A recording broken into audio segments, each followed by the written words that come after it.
Sunday morning. We're here at LaBarge Creek. Scott and I are getting up, and we're gonna make some instant coffee. And we're gonna cheat. I've already got the cup out. I'm making some instant coffee by using on-demand hot water from the on-demand hot water heater. I've got it turned up very, very high, and if you turn the water flow down really low, you can actually get near boiling water out of it, and you really don't waste that much.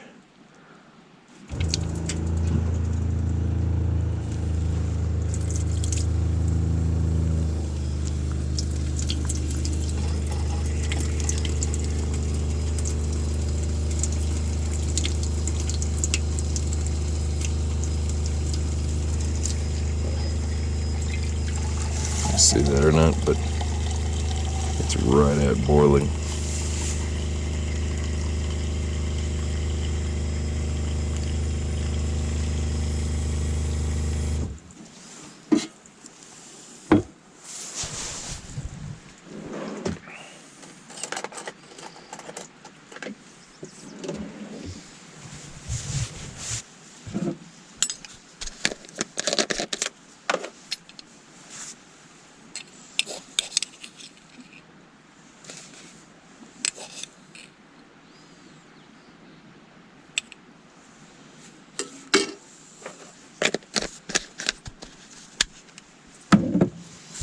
It's about the quickest, most efficient cup of coffee I figured out how to make.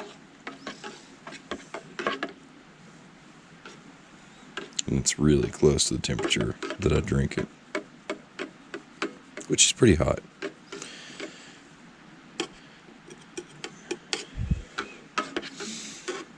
Maybe someday I'll have to put a thermometer on it. All right, Scout. We get going here, Thorny. Well, just cooking up a little bacon. It's a lot of bacon. Yeah, well, I figure this way we can just refrigerate it and we'll use it to make sandwiches and breakfast tomorrow. It's not a bad idea. Yeah, because this one is in my Alpi-Cool. It's not frozen, so I don't know how long it's really was going to last. Plus, it's a real hassle cooking bacon, so why not cook it all up at once, get it over with. Scott's going to like that. He's going to want that grease on his kibbles. Okay. All right, Scout. It's over there under a bush.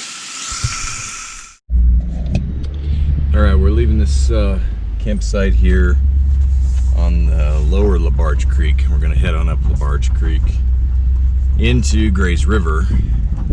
And then there's a road that takes off to the right, goes over a pass. I can't remember the name of it right now. At about 8,600 feet or so. So we'll do about half the Grays River corridor, maybe a little bit more, and then take off to the east up over that pass. It'll take us 30 miles to get out of the wilderness over the pass, and then we're going to end up in a spot around Pinedale. Probably resupply a little bit in Pinedale. There's a brewery there, and we have my growler filled, and we'll make a decision then whether we're going into the headwaters of the Green River where we went last year, or if we're going to hit the Pinnacles, which is where the boys and Granny and I went 2 years ago in the motorhome. So yeah, that's the story this morning. Getting ready to climb up out of this campsite with truck and trailer, and I think I can do this in two-wheel drive. We'll see.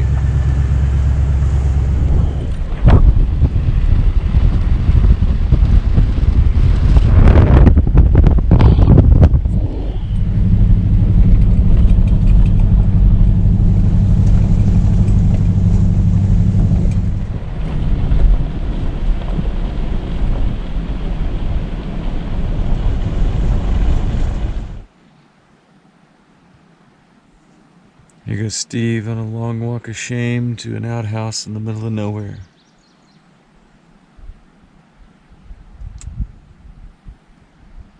He's just off 1 o'clock in the camera, if you can see. That's far. Oh! Looks like it's unlocked. He seems unsure. No, he's going in. Oh, but the door's still open. Oh, there goes the door. There he is, making his way back. It doesn't seem like he's limping as much. Why do you take a shovel into the toilet? Oh, he still seems somewhat confused. Maybe delirious.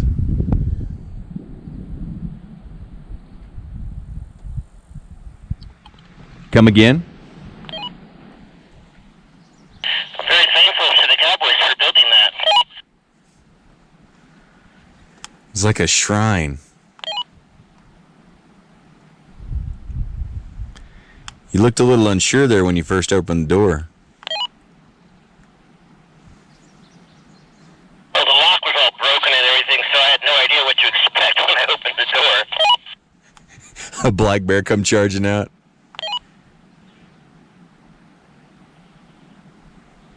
I figured there could be a den of rattlesnakes in there. I think it may be the first time I've ever seen someone take a shovel into a pit toilet. Negative, I left it out front.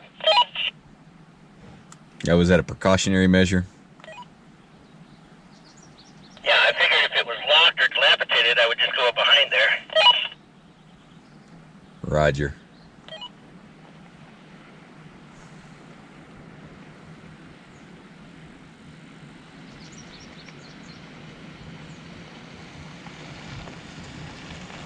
On we go. You filmed that, didn't you? Oh, I don't know what you're talking about.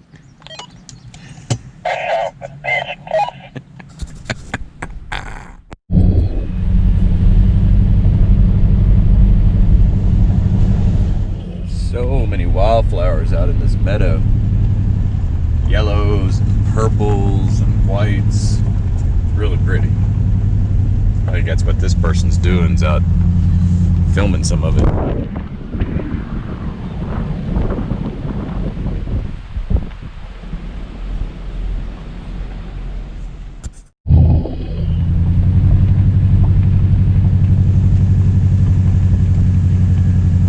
It's amazing how many wildflowers there are here with all the colors.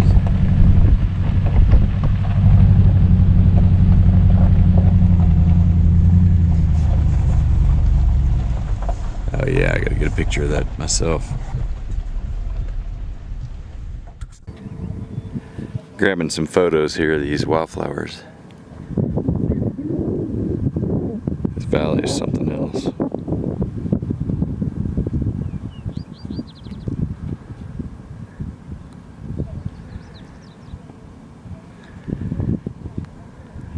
Wow.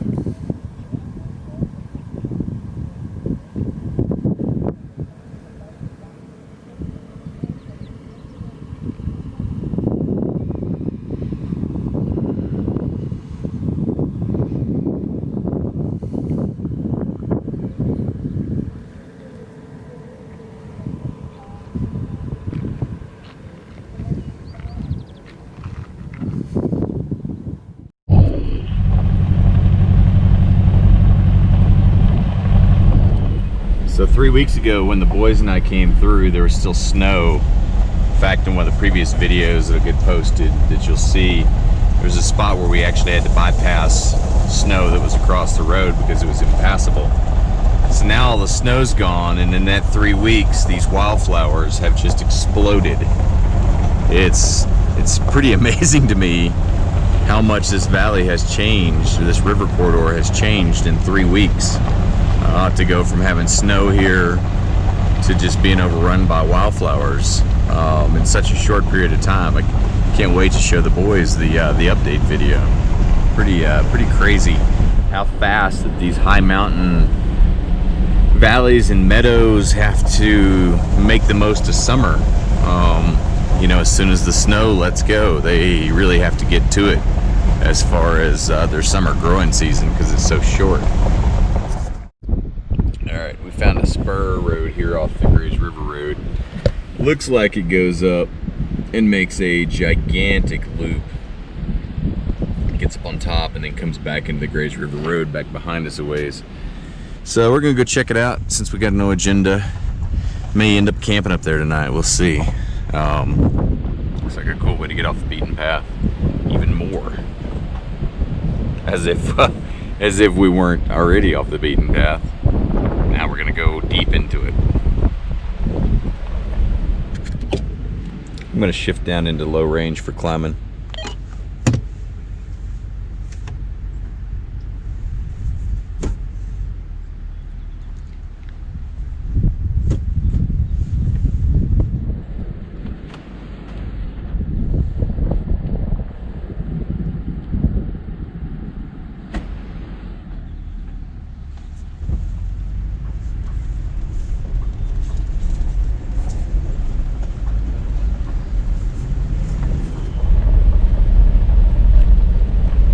This road's gonna go up on top of that ridge up there.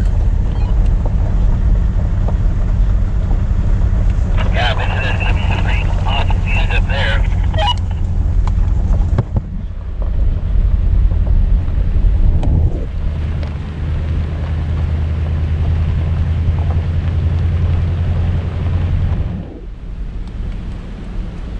This road's gonna take us up really high into the Wyoming range, it looks like.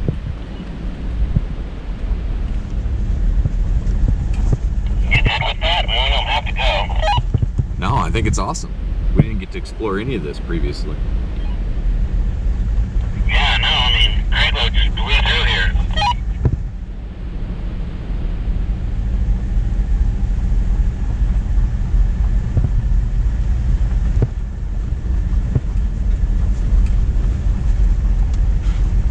I think we're probably gonna end up finding a pretty awesome campsite up top.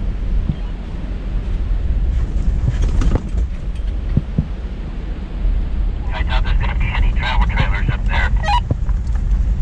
Yeah, we'll probably have the only trailer on top of the mountain.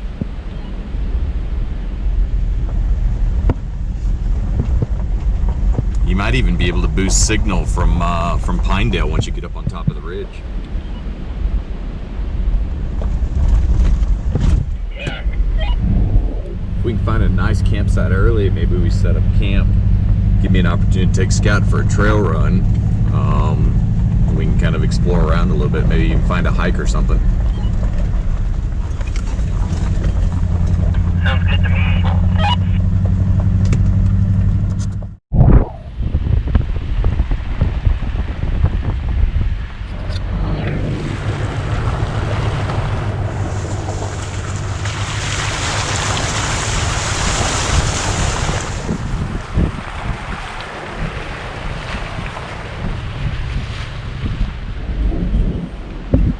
Yeah, the trail's getting a little bit more technical.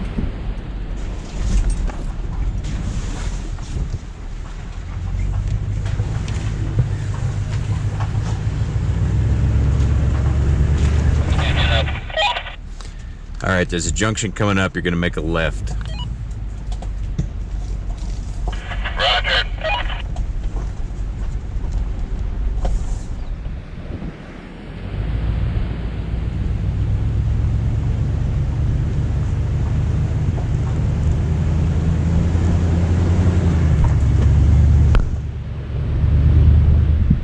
I see it's going, kinda. Keeps going. It keeps going on your map.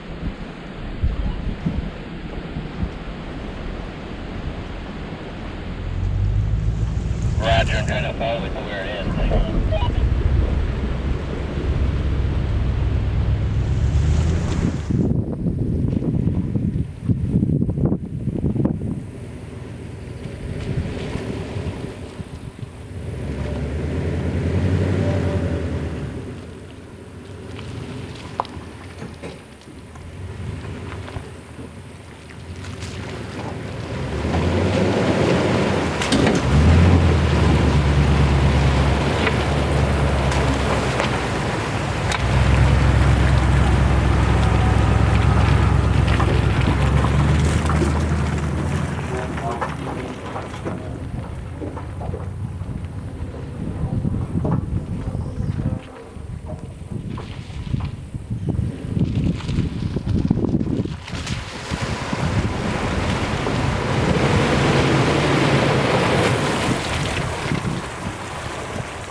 scout out here for a minute. Kind of got to the end of the road, I think. Check the trailer, see everything's riding. Everything looks good. How many travel trailers you think have been back here? 0. I think yours is probably the biggest trailer that's ever been here. Does your truck smell like gas? This goddamn Rotopack suck. Exploded? Exploded. Right in front of Mexican restaurant. The Jalisco? Jalisco. Somebody comes in and goes, "Is that your silver foreigner out there?" I go, "Yeah, why?" So you got gas leaking out of the roof. It was spraying out of the road. So yeah, now I have a car that smells like gasoline for the rest of the trip. Did it smell like gas when you were sleeping in it last night? No. Ain't there huffing gas? I think my odor is strong enough to odor. Did you have any weird dreams? Always. I always have weird dreams when we're out here. Are you kidding me? They're so weird I don't ever remember them. Oh, what do you think, Scott? Scott, did you have any weird dreams? No? Okay. I was a little technical in places. Yeah, I almost took that last pond a little too slowly and Bogged down in it? bogged down a little bit, and then I just eased it out, but I just kind of creeped through it, and I didn't have any traction issues. I got a longer wheelbase than you do, though. I slid pretty good on one of them. Did you? There's one section there where I slid a good 1.5 feet sideways. I got 6 tires on the ground and a lot of weight. I didn't really slide any. Get that bug. Get that bug. You got some pretty good desert pinstriping out of that. I bet. You might buff out. This little spur trail didn't get us to a vista point that we were hoping for, or where we could camp. But it's been a fun drive. This is probably the most technical section that I've been on with the Tundra and the trailer together, especially since the new sliders, and it's doing great. And speaking of technical sections,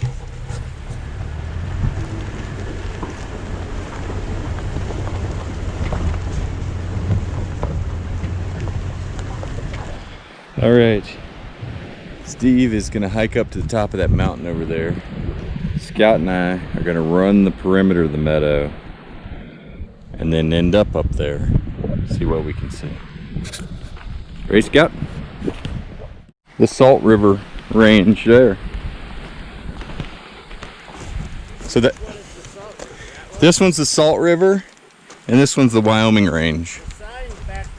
Yeah, I wish I had the big camera up here now. Dead center there is a really tall snow-capped peak. I'm guessing that's probably closer to 12,000 feet. Because these here, I think you can see off to the side that are kind of, they're oxidized burnt orange. Those are just over 10,000, I think. And that one's way off in the distance. And it's taller and still covered in snow. That, I think, is just going to take us up on top of that little knoll. All right, I've officially decided this meadow goes all the way back down to the Grays River. I can see it going on off down there. And you probably can't tell it on the GoPro, but right there is Grays River Road, I believe, continuing up along the river. And then that range right there is the Wyoming range. I'm just thinking, it's in the right direction. There's a chance that that really tall one right there is the Grand Teton. Don't know for sure, but Alpine and Jackson are just straight up this valley, 70 miles or so. Maybe. All right, we're making our way through what I've affectionately named Grizzly Bear Meadows. It seems like a fantastic place to meet Yogi.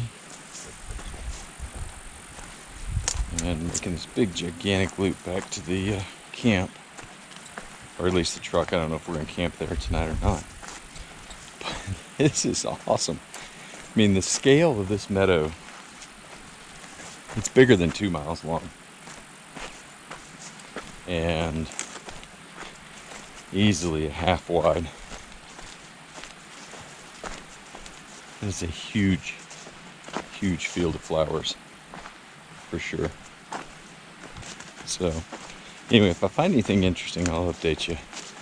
Other than just the scale of this this meadow. Scott found a trace of water here, a little High Mountain Creek. He's pretty happy about it.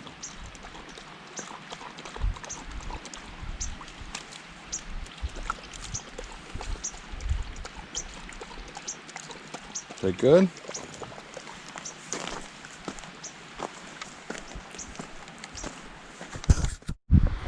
Yeah, we're coming across the main meadow proper and get visibility on the trucks. Roger that. Taking my time coming down this hill. I don't want to turn an ankle.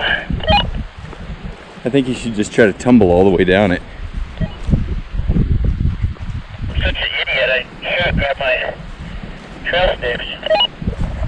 Yeah, I've got mine in my my Patagonia bag. This seems a pretty good amount of evidence of elk here.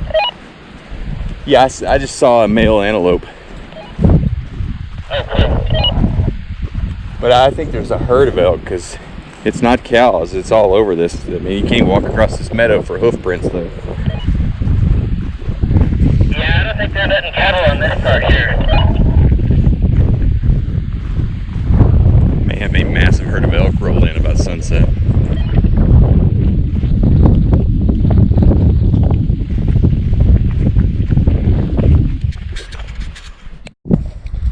All right, my Garmin says that I'm at 2¼ miles, and I have not left this meadow yet. Just been making circles in it.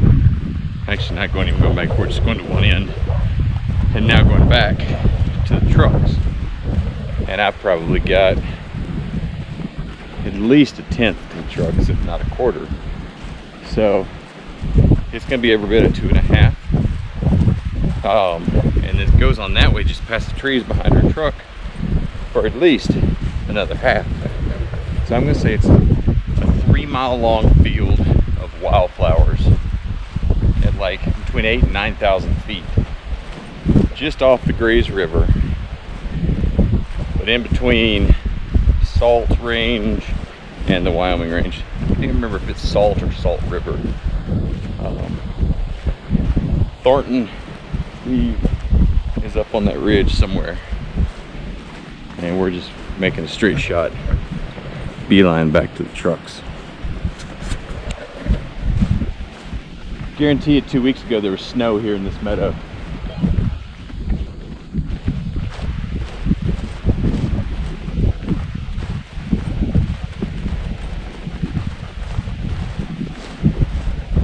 My feet are getting soaked walking across it.